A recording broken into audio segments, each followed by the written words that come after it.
conversation. We are talking all about career building in Africa. We're going to be talking about nonlinear paths to leadership, and we'll also, probably most exciting for many of you in here, we're going to be talking about compensation and salaries. We have a career expert in the house that is focused on the continent, that lives on the continent. And so I'm really excited to give him the opportunity to share his experience. And then, of course, give all of you that are joining us here today the opportunity to share your experience and ask your questions as well.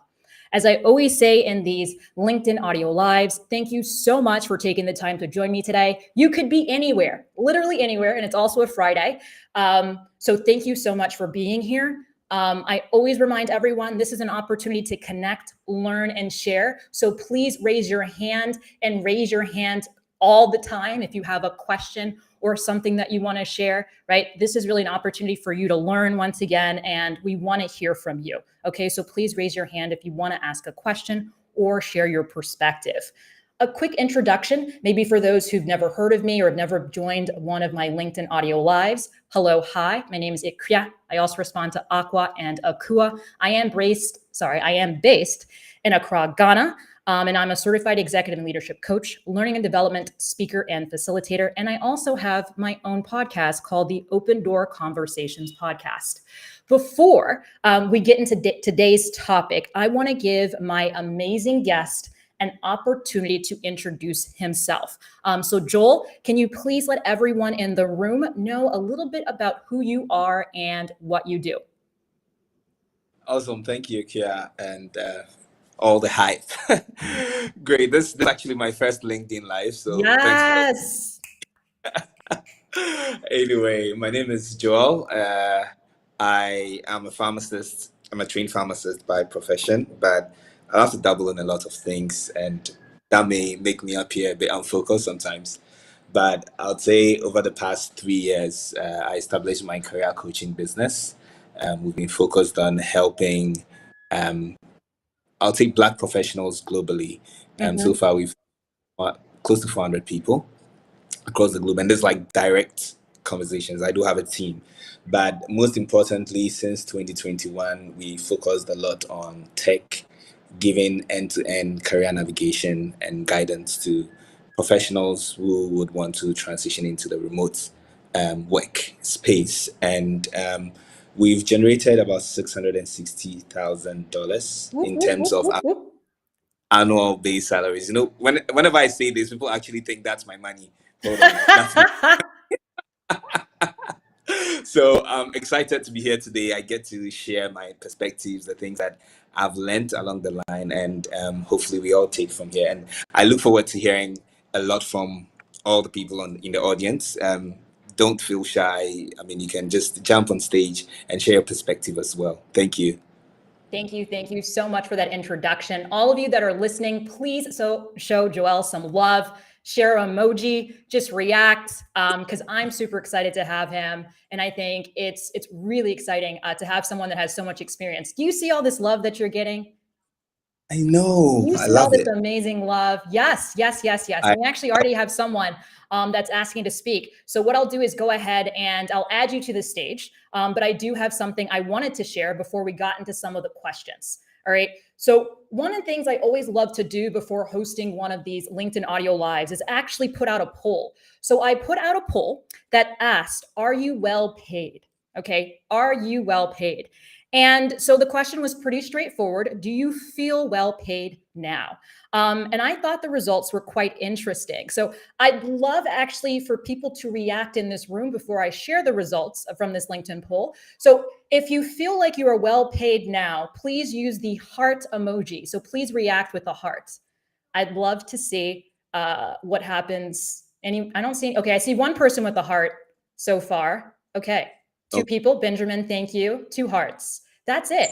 Okay, very interesting. Joel, do you see that? Only 2 hearts. Okay, 3 hearts. I got that. What? Actually. Wow. Okay.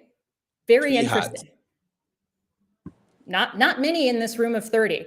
Well, based on this unscientific poll that I did, 57% said definitely not well paid. And so this is actually something that we're going to be talking about. And actually, this is really the first question I have for Joelle. And anyone, once again, you're welcome to chime in. Please make sure you raise your hand. But Joelle, this first question I have for you is, how do you find well-paying opportunities on the continent? And I know one of the things that we did talk about before we started, just to give a little caveat, is what is well-paying?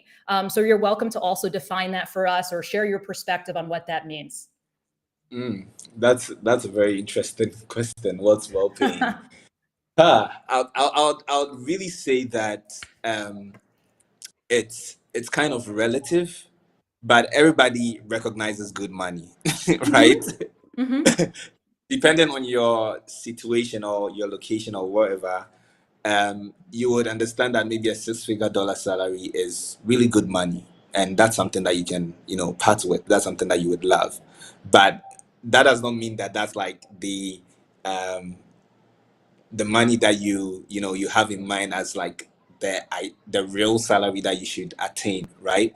So well-paying is, I would define it as being influenced by a mixture of things like your standard of living, your cost of living as well, people depending on you, whether you have a family or not. So there's a lot of dynamics that comes to it. But at the end of the day, it should be something that you don't end up breaking even, right? If you have to take care of your costs and expenses, right? You don't have to end up breaking even. You should have some amount of money being saved at the bank, some amount of money to take your vacation, some amount of money to go about freely. And that's how I'll flexibly define well-paying, because it's largely relative. But from my experience so far, based on the people that I've interacted with, particularly in Ghana, and this is also dependent on their levels, because most of these people are, let me say, people between 3 to 5 plus years of experience. Yeah, can put it that way. So most of them view $50,000 plus in Ghana. So I'm just basing it in Ghana and Kenya, right, as something that is well paying. I've seen people earn as much as $120,000, right, in these regions too as well. So that can be like a very, very rough ballpark, but again, it boils down to your core needs and then your core cost and your standard of living and all of that. Oh, I love that. Absolutely love that. Thank you so much for breaking it down for us. Once again, just want to invite anyone and everyone to please raise your hand if you want to share your experience or if you have a question for Joel. From my perspective, right, I like to think about it, I think, in a very similar manner. So I think one of the ways I like to define it is, am I getting the financial and non-financial resources? Because one of the things that I've really come to value, right, are things like, is my healthcare being covered? Am I getting a stipend maybe for transportation? One of the things I had when I was working full time was like a housing allowance, right? So these financial and sort of non-financial sort of equivalent resources in exchange for the work I'm doing, and not feel resentful the majority of the time as well. That's how I tend to define it and think about this idea of like well compensated or well paid. But to your point, I think it's really important that we reflect on what that means for us, as opposed to simply just comparing ourselves to others, right? Because everyone's situation is a bit different, and we maybe don't know what's happening really behind the scenes. So I love that, Joel. Once again, anyone else, if you want to share your perspective, you're welcome to raise your hand. But to the second part of the question, how do you find some of these opportunities that you were alluding to earlier on? Okay, great. So I would, and everything I'm saying is literally based on my experience, Yes, right? of course. So Yeah. with my own biases, I need to give that disclaimer. In terms of finding opportunities, I have discovered that I'll say 3 main buckets based on my experience. So it's been through networks. So networks will be communities. You can find communities on LinkedIn, Telegram communities, like Reddit communities, all of that. That's one. And also company job boards, which is quite regular. So you have a target company in mind, and you either subscribe to their careers mailing list, or you constantly check their job boards.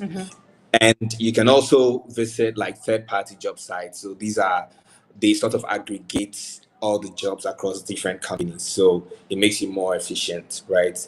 Especially at the beginning of your search. So across these channels, you'll be able to find companies that either are on the continent or outside the continent, right? So you could have an organization that is solely based in its operations in sub-Saharan Africa, or even like in say 4 countries and they're rapidly expanding.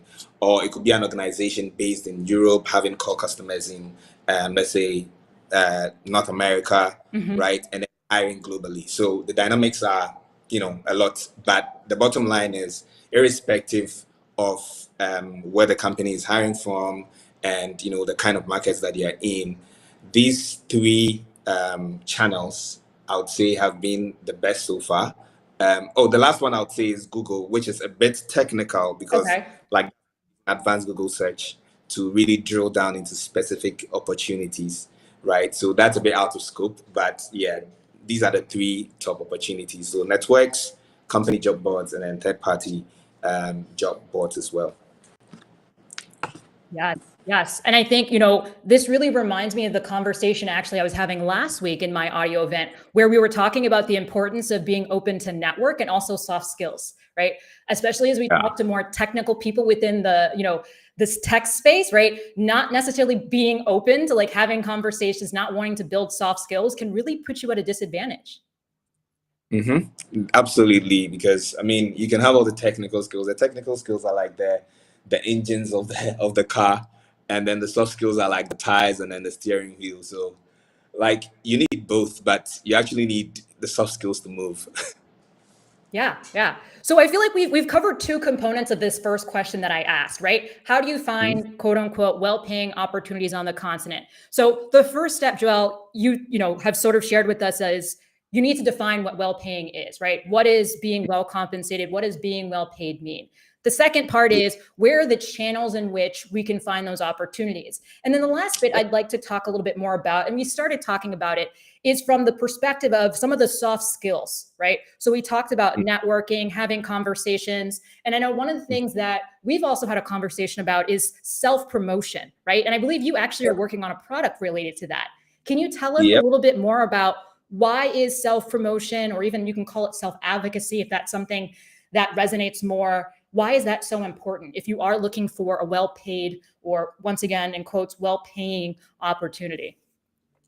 Okay, I think that's self-promotion is like a big part of the whole process, because nobody is the first owner of your career than you. You're like literally the first owner. Nobody's gonna own it for you, not your boss, not your colleagues. It's just going to be you, not even your family members, right? So the whole idea of being able to put yourself out there, right? And this does not mean like going through a series of fake branding activities, right? First of all, understanding your own superpowers, right? Being self-aware of the kind of competencies that you have, the kind of strengths that you have, the kind of value that you can add to people and add to organizations, and all of that is like the initial step. And per my coaching experience, and this goes beyond like helping people connect to remote jobs, per my coaching experience, I've realized that there's a bit of a gap when it comes to the self-awareness process. And it's due to a lot of things. Some are due to organizational culture. So, I mean, you come out as a graduate, you get into a job, and the various companies that you get into do not have the right culture that fosters growth, right? And that sort of remodels you to, not stay self-aware of the kind of value you bring to the table. And it's quite heartbreaking, but it takes a lot of effort to take that bold step and say, hey, I want to go on this whole self-awareness drive and become very much aware of my competencies as well as my areas of improvement, what most people call businesses, right? And then work towards that. So I would say that's the very first step. Then probably the next step would be about being able to now stay aware, right? So the first step is like getting yourself to become self-aware, and then the next step is being able to stay aware. So what does staying aware means? You're working in a job. Yeah, your job may be fast-paced. You're constantly doing one task after the other. At the end of the week, are you able to sit down and reflect and ask yourself, how well was I able to meet certain targets or goals that I set for this particular week, right? How did I contribute to my team members?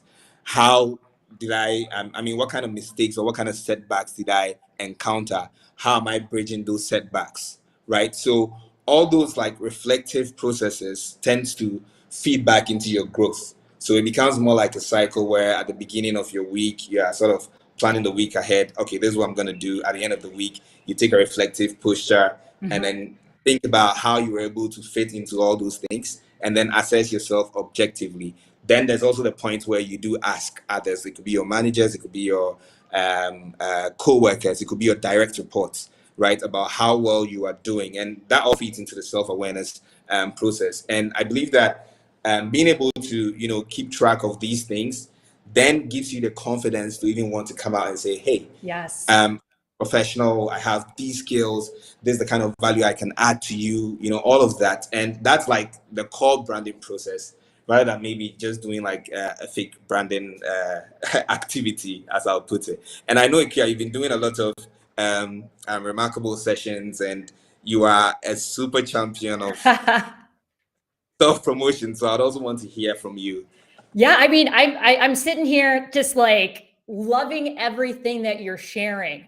For those of you who are listening, please share a little reaction to show Joel some love. I really just think a lot of the things that he's sharing, is so important. And I think that when I think about the clients I tend to work with, so I work primarily with leaders and even executive leaders, they learn this skill so late, right? They actually learn this skill almost when it's too late. The importance of reflecting, writing down, right, what you've achieved, that's really, I think, a core component of being able to advocate for yourself. And I think, Joel, you just sort of, hit it perfectly, right?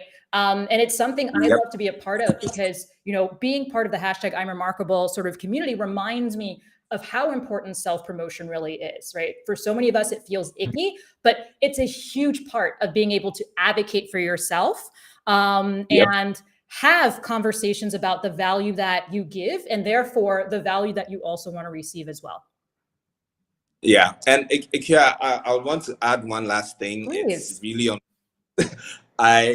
it may be anecdotal. I mean, there are statistics that show, but also through my own career coaching lens, I've seen how women do not want to self-promote because they like, oh, I mean, this is not much, right? And the average male client I come across is able to, articulate, or they are willing to articulate everything that they've done either in public spaces or wherever. But then I don't get that from the women counterpart. So I spend like twice as much effort when I'm female counterpart, because I feel like there has to be a lot of effort to be put in. And obviously, if they're able to, self-promote, if they're able to get some wins, some elevation, it becomes an inspiration for several other women to follow. So that's also one thing that I wanted to point out, that in case you are in that space, trust me, I think you are amazing. And you just have to have that courage and, be bold enough to step out of that shell and start self-promoting. Yes. And I think, once again, right, when we are thinking about self-promoting and advocating for yourself, one thing I did want to touch on and get your perspective on was referrals. Do you have any advice for those who are listening to us on how to get referrals, how to leverage referrals, how to ask maybe even for a referral as it relates to finding a new opportunity? Okay, sure. You can take a more proactive, or you can take a very reactive approach. So I'll probably start with a reactive approach. So probably you come across a job and you realize that, oh, okay, there's a job that I think there's an opportunity that I think I can perform very well in, right?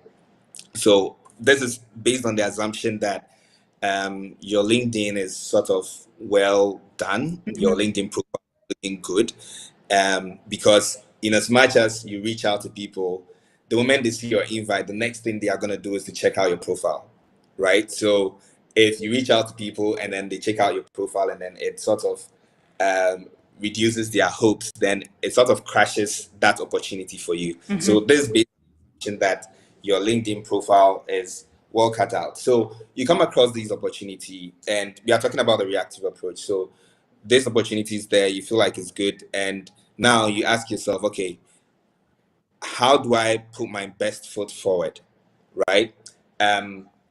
Most often than not, I think I didn't add this, like I've also done recruitment before, so I Yes. have a bit of insights in the back end of things when it comes to recruitment, right? So what happens is that in as much as you post a job and you are collecting a lot of applications, it's easier to leverage even internal networks within the company and then take suggestions on candidates that, okay, hey, I'm hiring for this particular role. Do you know anybody in your network that can fill this role for us? That is something that happens internally, right? And that means that as someone on the outside, you should be able to leverage that channel, even with people that you don't necessarily know. So the reactive approach is being able to identify the opportunity and being able to map out who you want to reach out to. There's a bit of, I'll say, heuristics that comes with this. So, for example, you come across a role that is, let's say, project manager, right? What you would probably need to ask yourself is, okay, around this project manager role, who are likely going to be your colleagues? Who are the people that you are likely going to collaborate with in this organization? And then who are you likely to report to, right? So if you are a project manager, there could probably be a program manager or a program lead or head of project management in the organization. So you'd have to start mapping out, like this, the first heuristic, you have to start mapping out who you are most likely going to collaborate with and who you are most likely going to report to, right? Sometimes these are things that you would find on job boards. So on that same job board, you take a step back from the role that you've opened and then you check out other job boards in other departments. And you realize that they may mention, okay, this person is going to collaborate with a project manager, right? Or this person will be collaborating with a project team, or this person is the project team. So those are kind of cues that you can pick, right? And then when you get on LinkedIn, your ability to find these people is also key. And I love that LinkedIn has their database well structured. Yeah. Like they have tags on, everybody in terms of, your location, your place of work, all of that. These are like information that we give out publicly, right? So it's not like they are infringing on your data. So when you hit the search bar on LinkedIn, you get to filter according to people. You get to filter you get to apply sub filters, right? So let's say you type in a name or you type in a job title, let's say project manager. I'm just giving a rough example. So project manager, you type that into the search bar, it's going to give you a lot of results. It's literally going to pull up everybody who is a project manager on LinkedIn. But now you have to use the filters judiciously. And how you start that is by filtering according to people. So basically, what you're telling LinkedIn is that I want to look for people who have the job title project manager in their profile. So by filtering, you'd realize that automatically the search entries is going to decrease because you are going in specifically for a particular target. So that's the very first part, right? If you're looking for people. Then the next stage that you can go through would be to identify the company, right? So you can filter based on the company as well. And LinkedIn gives you the opportunity to think about whether it's a person's current company or the person's past company. So, for example, let's say Ikea is working with Microsoft, right? And probably in the past she's worked with Google. She's gonna pop up if I put Google into my search, right? And then I select IKEA, mainly because she's worked at Google and she's also currently working at Microsoft. So LinkedIn gives you the opportunity to filter between where the person has worked, whether the workplace that you are putting into the filter section is the person's past company or the person's present company. And obviously, because you are trying to locate someone who's working in that organization, you'd want to select the present company, right? So by selecting the company as the present company and also filtering across people, you now get to see everybody in the company that has that project manager title. Okay, so you're a project manager. Maybe the company has several other project managers that are in the company, right? These are people that you are most likely going to collaborate with, or these are people that are most likely going to be your peers. So obviously, these are people that you would want to start with. Okay, so being able to drill deep to find who exactly you want to reach out to is very important. And it's by using these heuristics, trying to understand, okay, which role am I likely going to collaborate with? And using that role in your search, or who am I likely going to report to, let's say head of product management, and using that head of project management or head of product management in your search to really drill down to who specifically you want to reach out to. Now, the last thing would be after finding this person, you would have to make your pitch, right? And if you're using LinkedIn Premium, it means that you do have some emails that you can, bank on. If you don't have LinkedIn Premium, it means you need to use the notes that goes with adding a connection, which gives you just 300 characters, right? So this is the opportunity to pitch yourself. So as Ike is saying, self-promotion, this is where your self-promotion games actually come to play. So by identifying the person and reaching out to the person and saying, maybe, hi, Jasper, I'm a senior project manager working in the technological industry for the past 5 years. I've handled projects worth this amount of money, and I'm looking at applying for this role. Are you open to chat about it? Right?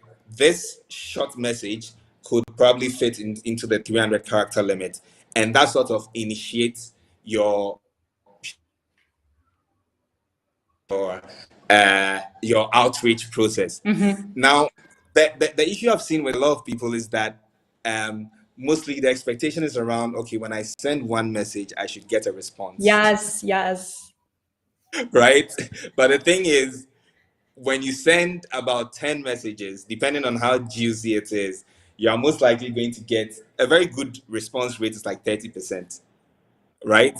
That's 3 out of 10. So if you send one and you don't get any feedback, don't stop there. I would suggest that you reach out to 10 people to really see the probability in there, right? And that actually opens, like, it widens the surface area for, should I say, success for you if you are able to reach out to more people.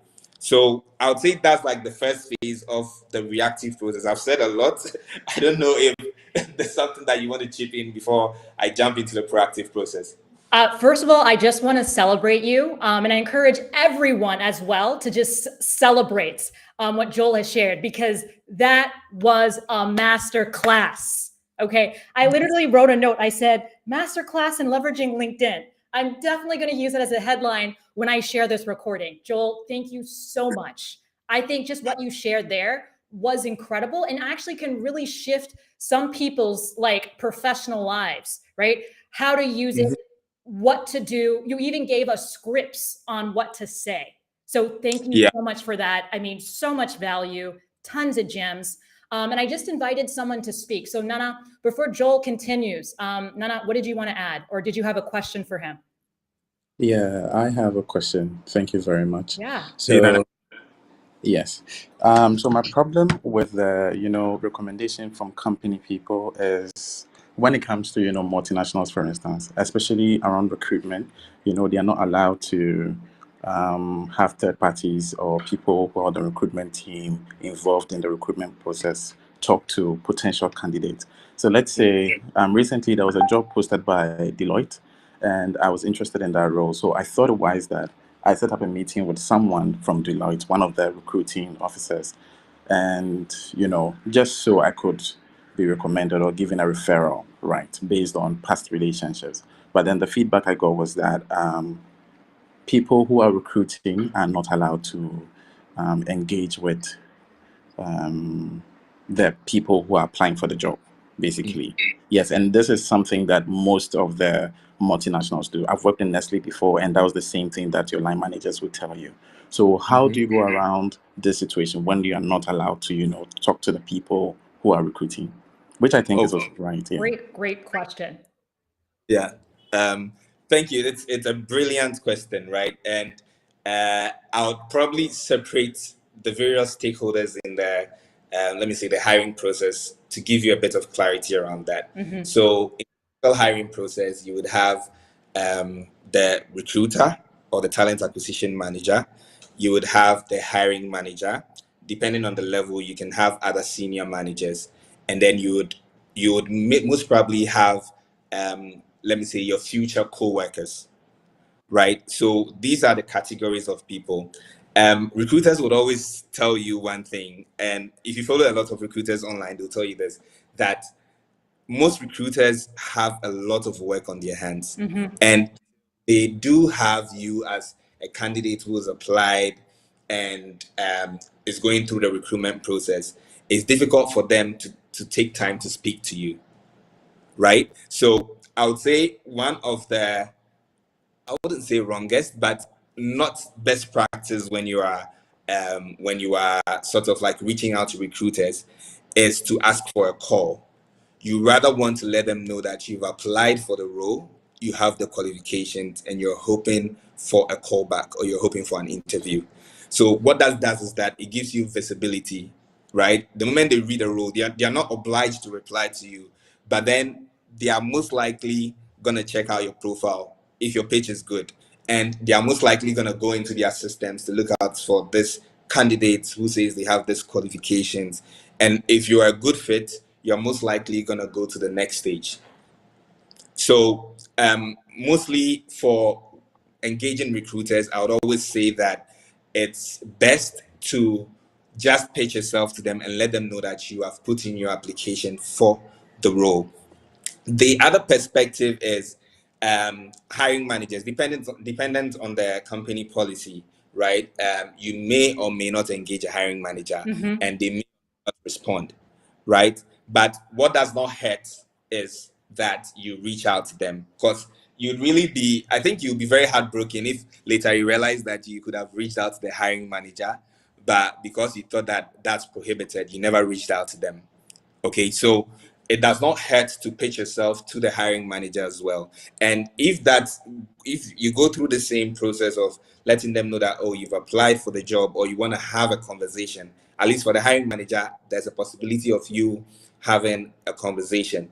If you're able to push these narratives, then you are increasing your success towards, you're increasing your chances of success.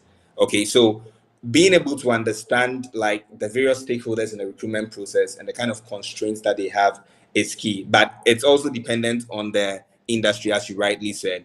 In the tech space, because it's very difficult to find talent, hiring managers do not mind getting on a call with you. Recruiters do not mind maybe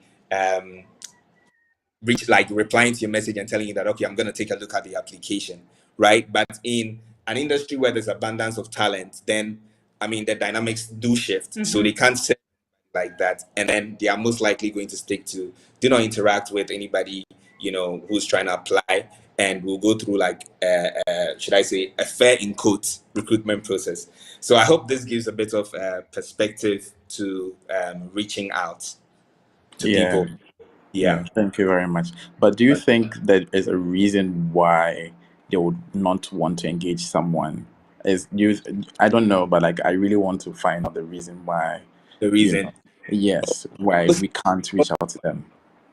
it mostly revolve around bias and more like they feel like I mean this my own reasoning, right? So feeling like the fact that you've spoken to someone means you're going to be obliged to Oh. reach them to the next stage. Uh-huh. Yeah. That's the best thing that comes to mind. Apart from that, I don't know any other reason why they wouldn't want you to have a Okay. conversation with them. And that would also be in the spirit of, oh, let's have a fair recruitment process. But at the end of the day, companies are looking for the talent that will bring value, right? So if you understand the kind of value you can bring to the table, pitch anyway. If you don't get a response, that's fine. You can still apply. You don't lose anything. Get a response, that's a win. Thank you very much. Really, Amazing. really great question. And as someone in the past who's hired and also unfortunately fired a lot of people, we didn't have strict processes, but a part of it also is you want a process, right? And so if you want to get through it efficiently, sometimes you put up, right? You have some of these structures or procedures in place to allow you to do it efficiently, because it is very costly to hire. And it's also very costly to have to let go of someone. So from sort of a cost perspective, it could be more governance, right? So more of that fairness element, discrimination element. So there's probably lots of different things that could be popping up. And Joel, I love, that perspective, also recognizing that in industries that are a lot older, there probably are going to be a lot more barriers, right? It's a lot more structured as well. Yeah, that's true. That's true. And like it even plays for small organizations and big organizations. For a company that do not have like a recruiter or they're out there, capacity. Mm-hmm. You can actually reach out to the hiring manager and then straight away a call with you, right? So there are lots of dynamics in there.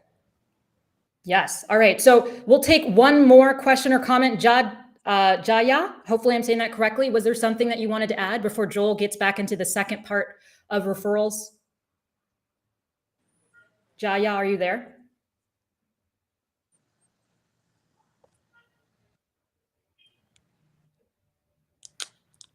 All right, Joel, why don't you continue telling us a little bit about that second element of referrals?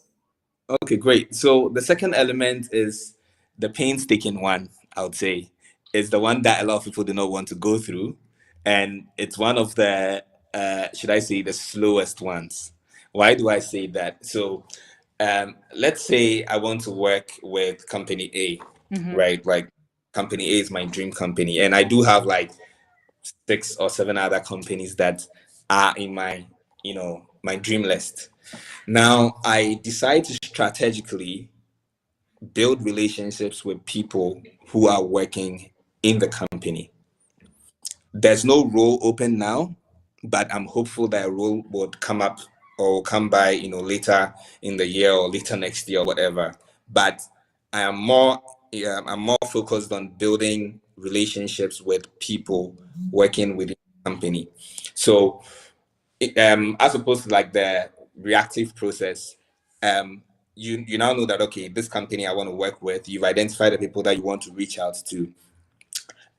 You first of all follow them on LinkedIn, give yourself about 2 weeks, engage with their content.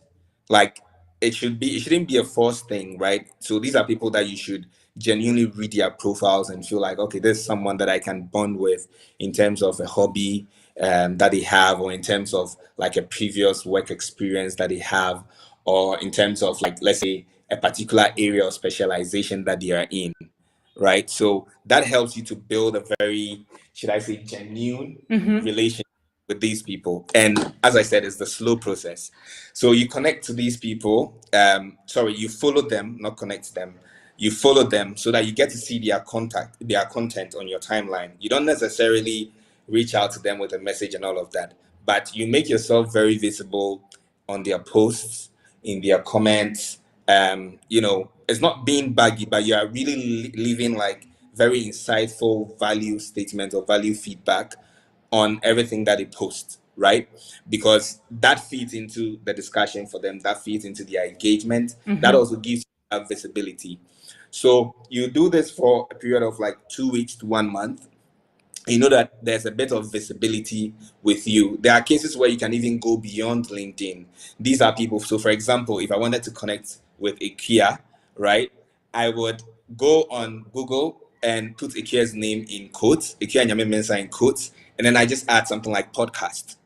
And any podcast appearance that IKEA has been on, I am going to find that in the Google search results, right? And at that point, it becomes very important for me to take my time to look at which of the podcast topics is really interesting to me, right? Because I don't want to be fake to IKEA. I want to build a genuine relationship with IKEA. So I'm going to look at the topics and look at the topic that really resonates with me and take time to listen to it. And after listening to that podcast, it gives you an additional leverage because that extra 20 minutes or that extra 30 minutes that you spent to invest in building this relationship, not a lot of people are going to do that. So that becomes your, should I say, your USP, or what makes you stand out Yes. if you reach, yeah, right? So think about this. It can span articles, podcasts, YouTube videos, content, anything at all.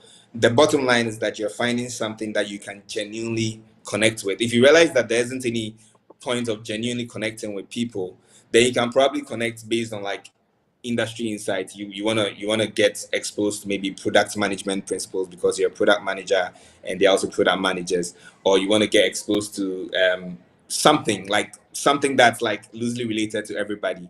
But for me, based on my perspective, I'm not going to advise that. I'm going to advise that you get this strong list of people that you know that you are genuinely going to connect with, right? Because at the end of the day, people would be willing to give you a referral if they trust you, if they connect strongly with you, and that's what you are aiming for.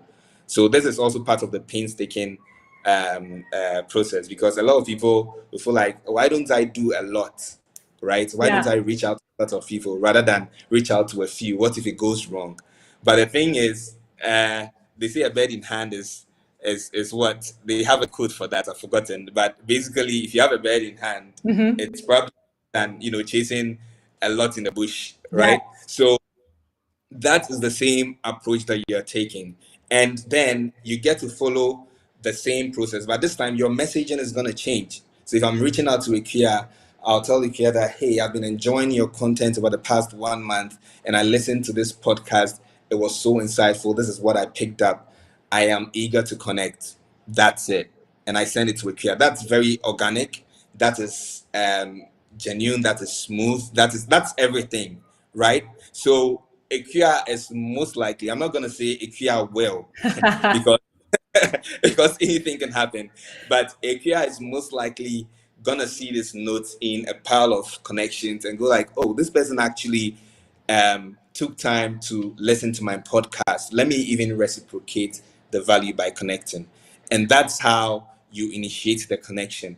And somewhere along the line, you can decide to ask them about, their day-to-day affairs at their workplace, how you enjoy the company culture, whether they are willing to, book an informational interview for you to get exposed to their day-to-day job, basically. And that's a way to foster the relationship. And most importantly, you can also ask them how you can be of help to them.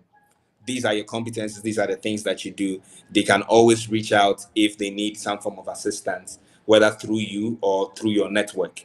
So by building relationships this way, which is more proactive and painstaking and could take like a month, 2 or 3, you are building genuine you're building these genuine relationships that could unlock a lot of opportunities for you in the future. It could also be that it wouldn't unlock opportunities for you, but you are literally building relationships with people with the hopes that you can contribute to them in as much as they can also contribute to you.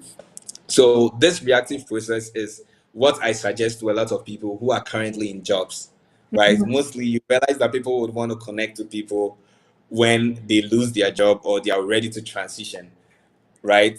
That's when they put in a lot of work and that becomes a bit reactive. But the best time to build a well is not when you are thirsty, right?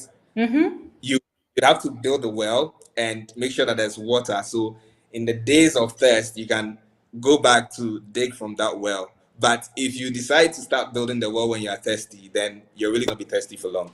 So that's like these two approaches. I would say if you find a job that's readily available, use the reactive approach. If you find a job, if you find a company that you're in love with on the long term, you'd want to work with, although you're not looking, build that relationship and keep it going, and you're going to see it unlock success for you in the future. Wow. I mean, masterclass part 2. Joel, this is, I wasn't expecting this. Incredible. And I think everyone here agrees. Do you see these reactions? Thank you. Okay, I'm seeing it. I love it. Yes. I knew this was going to be fun, but this is, some really tactical, tangible, very actionable things that you're sharing with us, Joel. And I hope all of you listening to us right now are taking notes and are starting to think about where you can implement some of the things that he's sharing, because I think this is some incredible advice. Thank you so much. Okay, and it actually starts from connecting to people in this space, right? Yeah. You're meeting people on this space. That's like a very good convo starter for you. So you can connect to anybody on this space and, start fostering relationships among one another. Yes. If you don't know how to do that, all you have to do is just, put your mouse or your finger over a person's head, click those 3 dots, and you can follow someone, look at their profile, or even send them a message if you're connected to them. But really great point, Joel. Yeah, you can start here and you can start now. Let's move on to our next question, and probably a question on lots of people's minds, right? So we talked a bit about, the importance of defining what well paid is. We've talked a little bit about the channels where you can potentially find opportunities, especially if you're on the continent. And now we've spent a bit of time talking about some of the skills, behaviors, even routines, right? I think, Joel, what you've really outlined are behaviors and routines we need to build. But let's say we implement all these things that you've shared, and we've been able to get that interview, and now it's time for that dreaded conversation about compensation and salaries. What advice do you have for everyone about how to approach this conversation? How can they prepare for it? What do they need to keep in mind? Okay, great. The issue about compensation and salaries, it's a very bulky conversation. I find compressed. And I'm gonna look at it. I'm gonna approach it from the perspective of being an insider, like an ex-recruiter, and also being a coach, right? So, as a recruiter, mostly for organizations that are well structured, they have this thing called a compensation philosophy, which is basically, should I say, a policy that guides how they are going to give compensation to talents that are employed, right? So if the organization is relatively structured, then what that means is that there's more like, should I say, a structured way of how pay is given to people. Yes. Right. I love that you're making this distinction, because a lot of people don't know this. Great. So it's very important to have this understanding, and sometimes it's difficult to know this in the, let's say, from the outside, right? It's difficult to know this from the outside. Some companies will decide to publish their compensation. This is very common in tech spaces, also common in some non-profit spaces, right? With some non-profit companies. In some industry, like I came out of the pharmaceutical industry, I've never seen any pharmaceutical company have their compensation upfront, like given upfront, right? So it really depends on the industry as well. But one major place that you can start from would be to look at salary review platforms. So it's also dependent on the kind of company that you're targeting. I've discovered this thing, Akia. In Africa, people do not want to share compensation data, even if it's anonymized. I that's something that I've seen as well. Yeah. And it's so difficult. It's unfortunate. It's really unfortunate. Yeah. Yeah. And people will lie to you as well. I know that too. Exactly. People are going to lie to you, right? And it adds another layer of complexity, right? So it's easier if you're working with a company that is operating globally, right? Then you are more likely going to find good data from these websites. So there are companies that they are stationed in the UK or the US, but they don't mind hiring someone in Ghana and Kenya, right? And even with that, their compensation philosophy is saying that, okay, irrespective of whichever company you are in, whichever geographical area, you are in, we are going to compensate the same amount as we compensate in the US. So that's what like a compensation philosophy dictates. Other compensation philosophies will go like, okay, we know that the standard of living or all of that, the cost of living in these areas is lower than that area. So we are going to prorate based on certain percentages. So maybe when we come to Ghana, we are going to pay 60% of what someone will be paying, what someone will be paid if they are in San Francisco. So all of these complexities are sort of running in the back, right? They are really running in the back.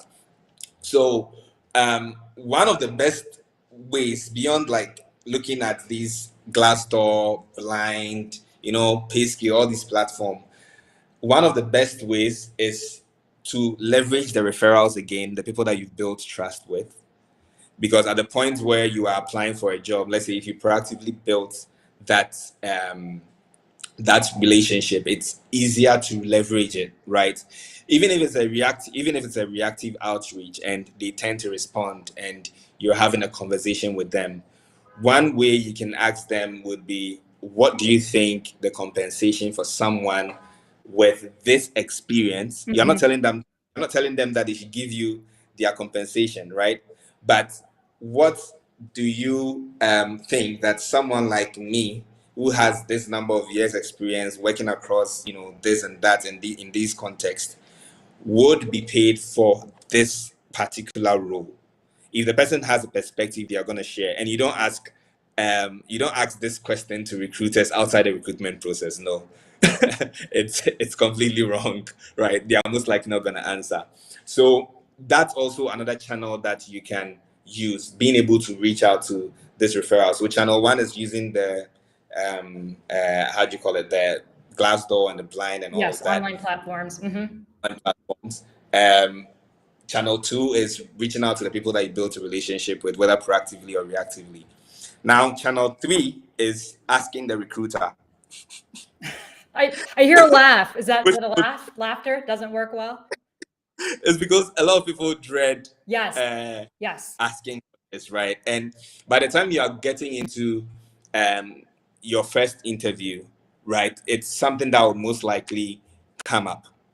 So it's either going to be something like, what are you currently earning? Which I hate that question. Yes. And avoid that question as much as possible. If you are faced with that question, then you would have to turn that around, and then you let them know that, you are looking at a compensation that matches with the qualifications for this role, as well as the competencies that you have to demonstrate in this role. So if they are happy to share the budget for the role, you'll be happy to listen to that, and you can take it from there. That is a way to evade that particular conversation. I would say never share your current salary. There's a bit of constraint to that, though. There's a bit of constraint because, again, I said I was in the pharma industry, and it's regular practice in the pharma industry. I've actually seen someone get passed over because they were not willing to share their current compensation. Wow. Right. So yeah, you need to understand your industry and play according to it. So it's very important. Another way of evading that question is saying that, okay, I've been approached by recruiters for such roles with these budgets. You're not telling them that you're looking for this amount of money, right? You're literally telling them that you've been exposed to such amounts of money based on how other recruiters have reached out to you. So you would be happy to hear their budget, and then you would want to work around it because you love the company, you understand your mission, and it's something that you're willing to go on a long journey with them on.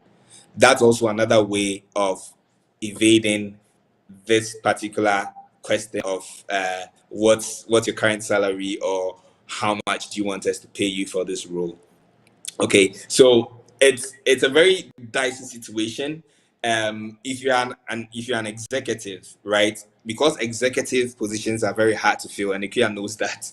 You need sometimes you can take as much as nine months or a year. 2 years, yeah. So an executive recruiter would not play these games with you. They would just go ahead and share your the compensation with you, or they would probably ask first, and if you don't give them a number, then they share, right? Because it's risky. If they lose you out of the pipeline, it's going to impact a lot of successes for them. So it also depends on what level you are at. If you are in entry level, the competition is a lot because you have a lot of people applying. So there's a chance that there's someone else who's likely going to mention a number, right? So you can go with this whole approach of being approached recruiters, or even knowing what salary you would want to quote, which I wouldn't advise, because sometimes whatever you quote could be lesser than what they find. And if you don't have a strong compensation philosophy, they wouldn't adjust that for you, right? They wouldn't adjust it.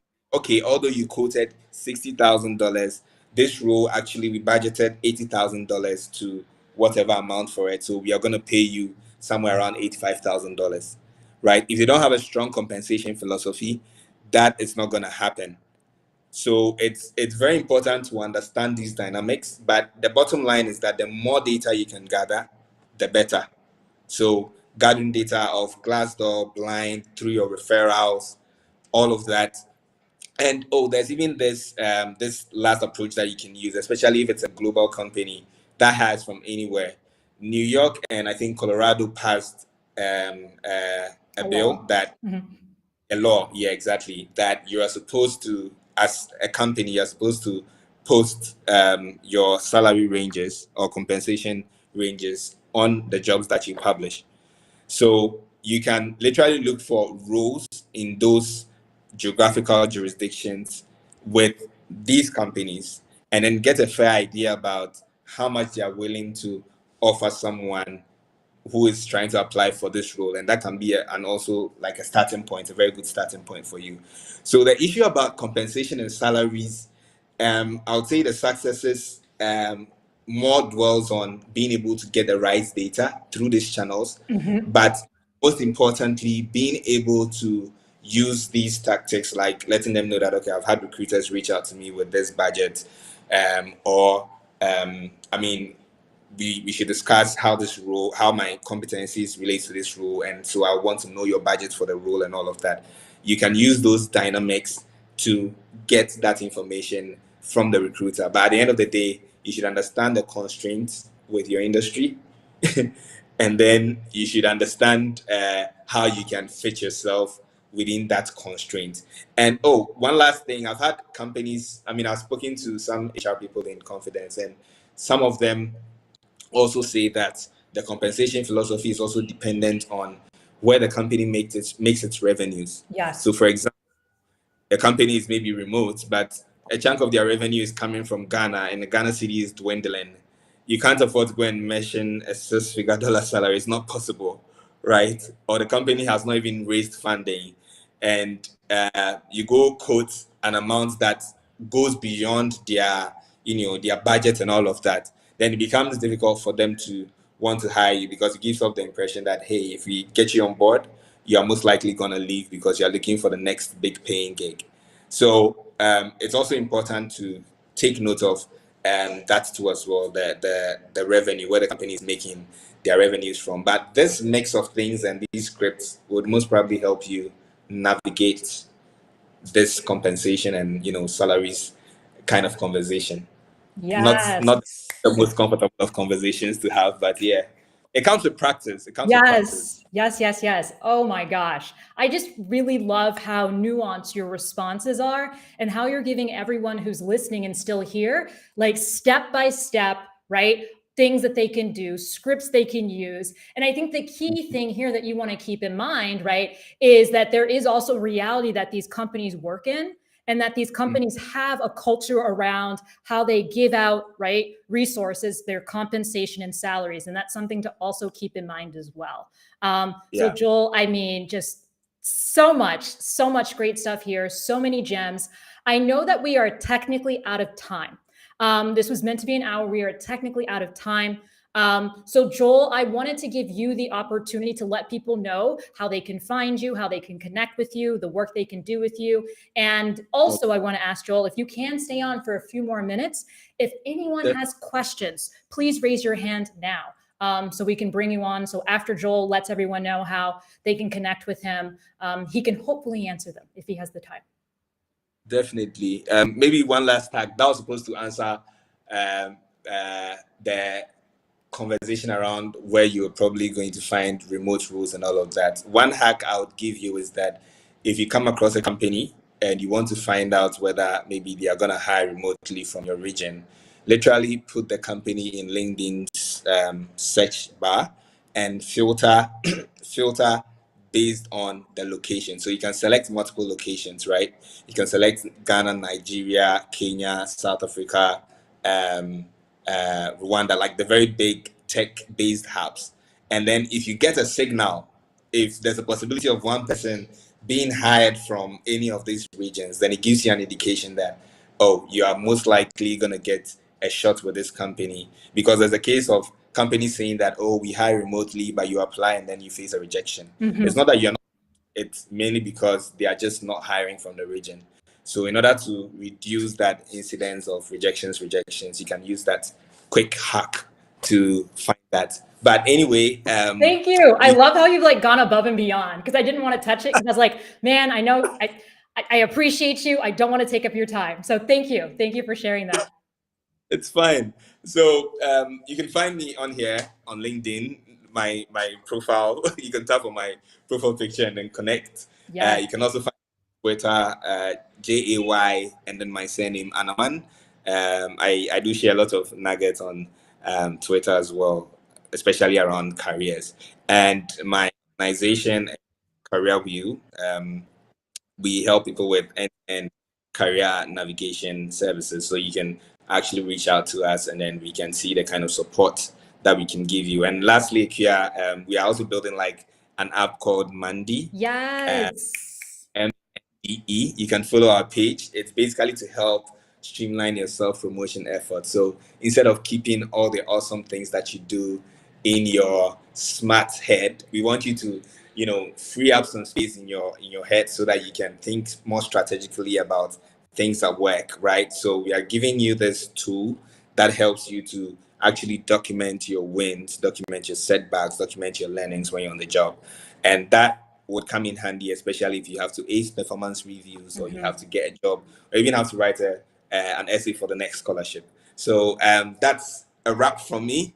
Thank you so much, Ikea, for this opportunity, and I'm open to answer any other questions too as well. Yes, you can't see me, but I'm so excited. I'm doing a little dance because this was absolutely amazing. And the fact that there's still over 30 people still listening, even though we've gone over time, incredible. So Joel has said he's more than happy to to answer questions. So if you do have a question, you wanted to ask a question because you're still here, please feel free to join us by raising your hand.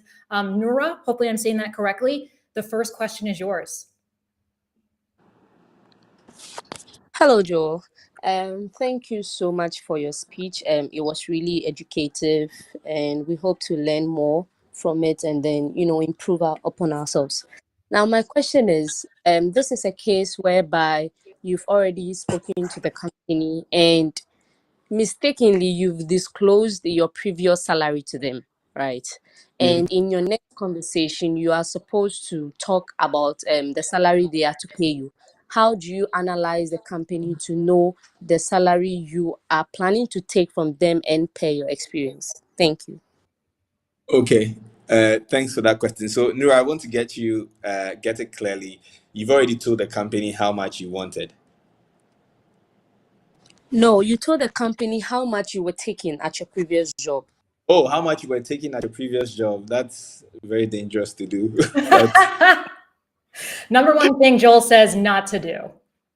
Yeah, that's really tough. But I mean, you can still work around it, right? Because whatever you were doing in your previous role, like objectively, compensation is dependent on the kind of value you're coming to add to the business, right? And the kind of that you'll be feeling. So you can make a point about, although that's not going to shift it as much, dependent on the compensation philosophy, you can make a case, right? You can make a case around the competencies that you think they are going to need for the role. And I would advise that you do this towards the end of the conversations. And why I'm saying this is that as you go through the interview process, you're not just, getting interviewed, but you're also building a strong understanding of what the role is going to entail, the kind of responsibilities that you'll be holding, how the company even values that particular role that you're applying for. So it's more like an information gathering process for you. So if at the end of the day you realize that there's some form of stepping up in terms of I'm going to put in a lot of effort, I'm going to put in a lot of work, then you'd want to negotiate based on that, because your negotiations have to be factual.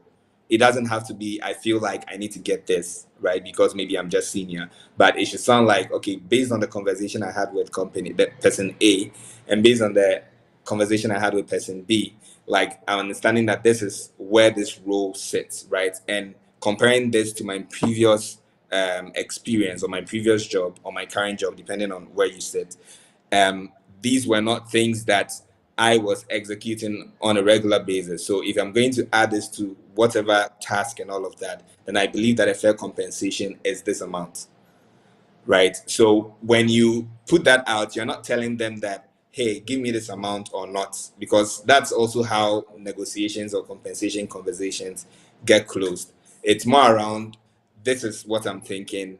What are your constraints? How do we make this work? I'm still eager to work with the company because I connect with the mission and all of that. That's because there's the establishment that you apply to the company because you connect with their mission. So, Nura, I don't know if this gives you a bit of a cushion to reawaken the conversation. I see a thumbs up. Awesome. Yes, really great question. And I think, Joel, one of the things I hear you say over and over, sort of in this conversation, it's paraphrasing, is like the importance of being intentional, right? And then also recognizing that it's not just about you wanting something, but being able to sort of back it up, right? And have that conversation and navigate some of those tricky things that can come up, right? You don't just get something because, right? This is private sector, right? These are companies that each have their own culture. I love how you talk about this idea of this compensation philosophy, and every single company is very different. Yeah. All right.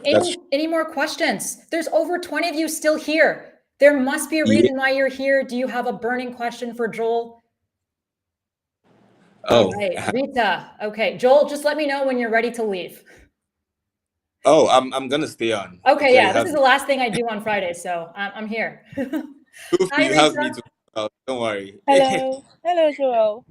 Hi, Rita. Hello.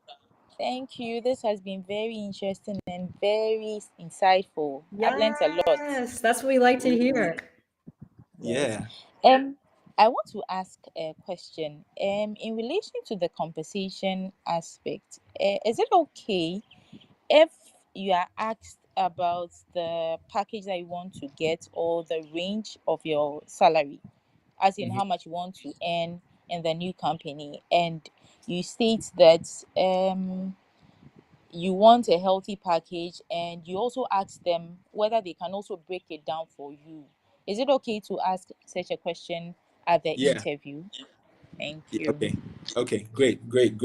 That's also a very great question, and companies do have their own compensation structures, right? Some would give you equity, others will not. The very old companies will not give you equity. New startups and all of that would most likely give you equity, but you can have things around, equity. You can have things around a sign-on bonus, which is not very common with a lot of African companies, but it's possible, right? You can have things around your normal base salaries, and then you can also look at the how do you call it? The benefits, right? The benefits, things around the insurance, etc. So mostly you would want to let them know that you are happy to have this conversation. How is their compensation structure like, right? How is their compensation structured?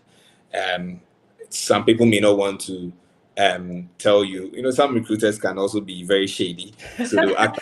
But they're most likely from shady companies, right? Companies that have a shady culture. Let's be honest. I think it's very reflective of the culture of the company. Exactly. It's all right from the jump that, hey, this company, this is what you're getting yourself into. So you can then break it down and say, okay, is there like base salary component, a stock component, benefits? What does the benefits look like? Because for you, you're looking at it holistically, right? Before you can quote a figure. either way, they can also like name their budget. Always like nudge them to talk about their budget. Always try to get them to talk about their budget, right? So that way you get to maintain that balance. But at the end of the day, you should have done all your research and have something in your back pocket. And also, there's one thing I have in mind: don't be pressured to mention a figure on the call, right? Mhm. Don't be pressured to mention a figure on the call. You can always tell them that, okay, then you're going to circle back based on this additional information that you've gotten.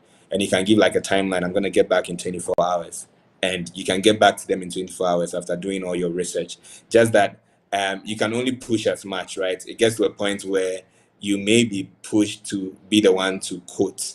And so with all the research and all the information that you've gathered, you'd be able to quote something that's as close as possible to what they have in mind. Yeah. Rita, does that answer your question? Yeah. Great. Yeah. You know, Joel, Awesome. go Thank ahead, Rita. you.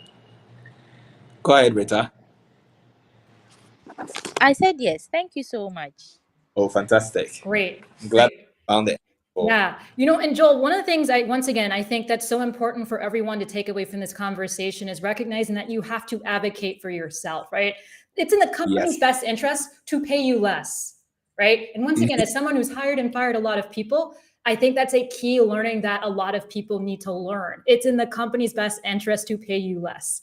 Yep. And so whenever I talk about compensation with my clients, once again, that tend to be leaders, I think a key part of it is, of course, that research, right? So understanding what the market supposedly is saying in relation to that position, but also knowing in your mind what your own survival number is as well.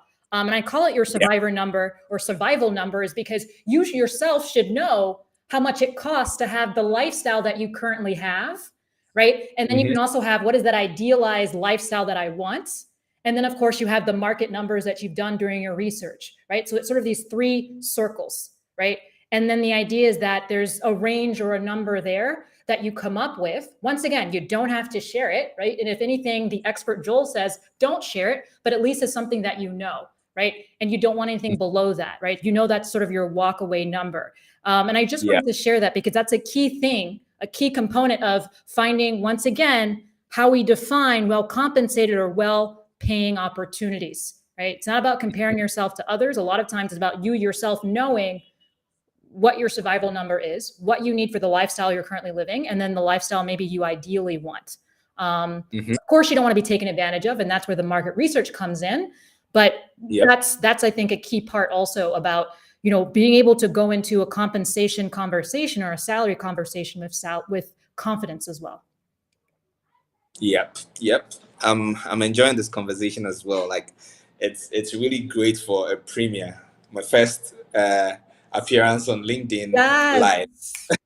All right. Well, last call. Any other questions? You know, Joel, I can't believe it. There's still 20 people listening.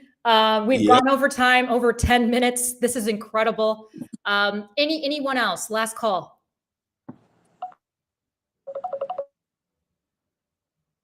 All right. Well, Joel, I'd love to give you the last word. What are some of the most important things everyone who's still listening should keep in mind moving forward?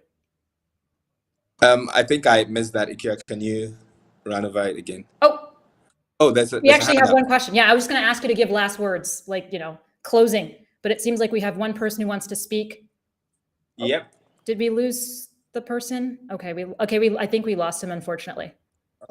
Please raise your hand again if you do want to speak.